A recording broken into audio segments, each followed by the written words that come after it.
सर्वेभ्यो नमो नमः। आज फिर हमारे संस्कृत चैनल जयपाल शास्त्री में आपका हार्दिक अभिनंदन है, स्वागत है। आप सभी विद्वानों के सामने हमारे जो टेट की परीक्षा है उसमें जो अव्यय प्रकरण है उससे जो पूछे जाने वाले प्रश्न हैं उनके विषय में हम आज पढ़ेंगे कि अव्यय प्रकरण से कौन से और कैसे प्रश्न पूछे जाते हैं। इसका हम आज विस्तार से पढ़ेंगे। अव्यय प्रकरणम। अव्यय प्रकरणम, ये सारे के सारे सूत्र अव्यय प्रकरण के हैं और हमारे टेट की परीक्षा में इस प्रकरण से कैसे प्रश्न पूछे जाएंगे, कौन सा सूत्र क्या कार्य करेगा, आज हम इस विषय में पढ़ने जा रहे हैं। हमारा जो अव्यय प्रकरण है इसका पहला सूत्र है स्वरादि निपातम अव्ययम। स्वरादि गण में पठित शब्दों की अव्यय संज्ञा करने वाला सूत्र है। जैसे अंतः, ऊचैः, नीचैः, यथा, पुनः, प्रातः, शनैः, अत्र, कुत्र, तत्र, इस प्रकार के 163 ये अव्यय दे रखे हैं पाणिनीय व्याकरण में। तो इन सभी की जो अव्यय संज्ञा है वो स्वरादि निपातम अव्ययम इस सूत्र से की जाएगी। एक बार उस परीक्षा में स्वरादि निपातम अव्ययम ये सूत्र दिए गए ऑप्शन में से किसकी अव्यय संज्ञा करता है ये पूछा गया। तो उसके अंदर नीचे ही जो ये अव्यय है ये दिया हुआ है।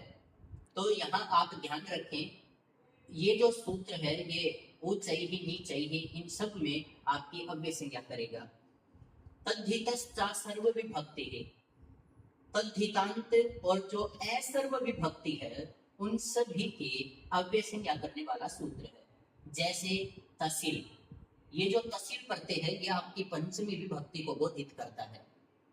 ये अन्य विभक्तियों में न लगने के कारण असर्व विभक्तिक प्रत्यय कहलाता है और ये मूल शब्द में जोड़ा जाएगा। जैसे उद्यान प्लस तहसील उद्यानतः, पाठशाला प्लस तहसील पाठशालातः, विद्यालय प्लस तहसील विद्यालयतः, और ये पंचमी के अर्थ को बोधित करेगा। जैसे छात्र विद्यालय से घर आता है, छात्रः विद्यालयतः गृहम् आगच्छति। यदि स्त्रीलिंग शब्द होगा तो भी मूल रूप में ही जोड़ा जाएगा। जैसे रसोईया रसोई से बाहर आता है, रसोईया सूपकारः पाकशालातः बहिः आगच्छति। तो इस तरह से आपका ये तहसील की जो अव्यय संज्ञा है वो आपका तद्धितश्च सर्व विभक्ति ही करेगा। कृन में जन्तः, मांत और एजंत की अव्यय संज्ञा करने वाला सूत्र है। मांत में आपके जैसे तुमुन और अणमुल ये प्रत्यय आएंगे। एजंत जैसे आपका ये अलग हो जाएगा। तो यहाँ जैसे पठितुम, हसितुम, खादितुम। अणमुल में स्मारम स्मारम, खादम खादम, पाठम पाठम, हासम हासम, ये सारे के सारे आपके अणमुल प्रत्यय हैं। और अणमुल प्रत्यय का द्विरूक्त होता है और द्विरूक्त जो संज्ञा है उसी को आभिक्षण्य कहते हैं।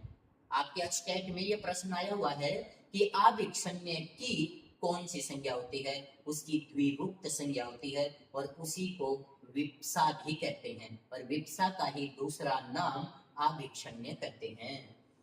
कत्वा तोसुन कसुनः, कत्वा तोसुन और कसुन की अव्यय संज्ञा करने वाला सूत्र है कत्वा तोसुन कसुनः। जैसे पठित्वा, हसित्वा, उदेतोः ये आपका तोसुन का उदाहरण है और विश्रीपः ये आपका कसुन का उदाहरण है। ये जो कत्वा है ये लौकिक प्रत्यय है और तोसुन और कसुन ये आपके वैदिक शब्द हैं।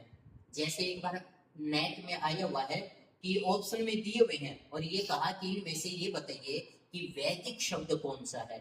जैसे तिबध्यई, उदेतोः, विश्रीपः ये आपके वैदिक शब्द हैं और इन सब का जैसे कत्वा है, तोसुन है, कसुन है, इनकी अव्यय संज्ञा करने वाला सूत्र है कत्वा तोसुन कसुनः। अव्ययी भावश्च, अव्ययी भाव समास की अव्यय संज्ञा करने वाला सूत्र है। जैसे अधिहरि, यहाँ पर ना तो विसर्ग है ना अनुस्वार है। क्यों?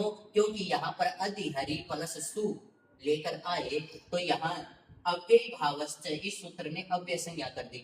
और अव्यय संज्ञा होने पर चाहे वो अव्यय संज्ञा इन सूत्रों में से किसी के द्वारा भी क्यों ना की गई हो, उस सु का लोप करने वाला सूत्र है अव्यादाप सुपह। यहाँ पर ये सुपह शब्द है, सुपह, अव्यादाप सुपह। कहीं से भी किसी भी सूत्र से अव्यय संज्ञा की गई हो तो अव्यादाप सुपह अव्यय संज्ञा होने पर सुप का लोप करने वाला सूत्र है।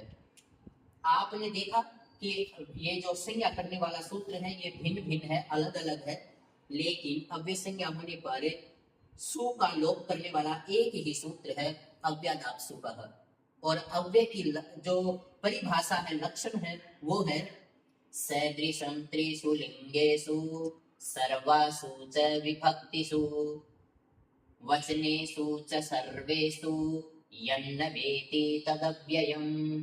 कहता है कि तीनों लिंगों में, सभी विभक्तियों में और सभी वचनों में जो समान रूप से रहता है, जिसमें कोई विकार उत्पन्न नहीं होता, उसे अव्यय कहते हैं। अर्थात ये जो अव्यय है ये हर अवस्था में एक ही रूप में रहता है, तो उसमें कोई परिवर्तन नहीं होता। तो ये सारे के सारा आपका अव्यय प्रकरण था।